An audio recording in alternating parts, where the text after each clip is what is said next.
Halo semua. Hari ini aku mau jelasin dasar-dasar soal defisit dan surplus, terus gimana hubungannya sama utang negara dan kebijakan ekonomi.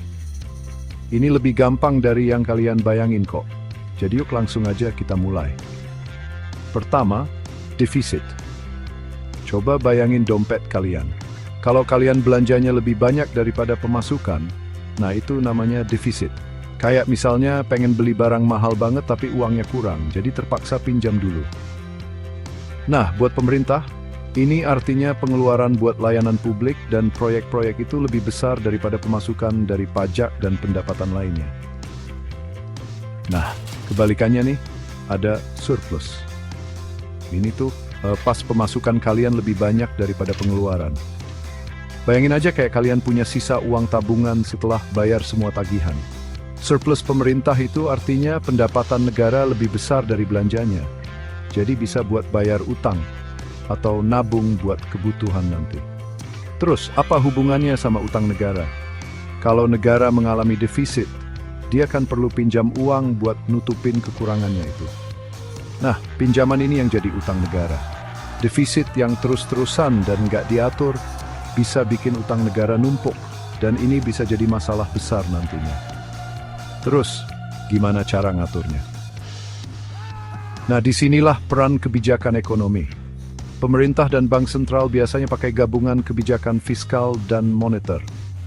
Kebijakan fiskal itu urusannya sama, pengeluaran pemerintah dan pajak. Contohnya nih, mengurangi subsidi, menunda proyek, atau mengubah tarif pajak. Kalau kebijakan moneter, itu dipegang sama bank sentral. Ini termasuk utak-atik suku bunga dan ngontrol jumlah uang yang beredar buat ngendaliin inflasi dan dorong investasi. Terus, kapan sih defisit itu diperlukan? Nggak selamanya jelek kok. Defisit itu bisa jadi strategi pas ekonomi lagi lesu atau resesi. Dengan nambahin belanja buat infrastruktur atau program sosial, pemerintah bisa ngerangsang ekonomi, buka lapangan kerja, dan naikin daya beli masyarakat. Kalau surplus gimana? Ini bagus banget pas ekonomi lagi tumbuh kuat atau stabil. Surplus itu bantu bayar utang negara, bikin cadangan buat krisis di masa depan, atau investasi lagi ke layanan publik tanpa perlu utang baru. Selain itu, surplus juga tanda kalau pengelolaan keuangan negara itu sehat. Nah, itu dia tadi penjelasannya. Paham soal keseimbangan antara defisit dan surplus ini penting banget buat ngerti gimana ekonomi bekerja dan tumbuh. Tetap penasaran dan terus belajar ya. Sampai ketemu lagi.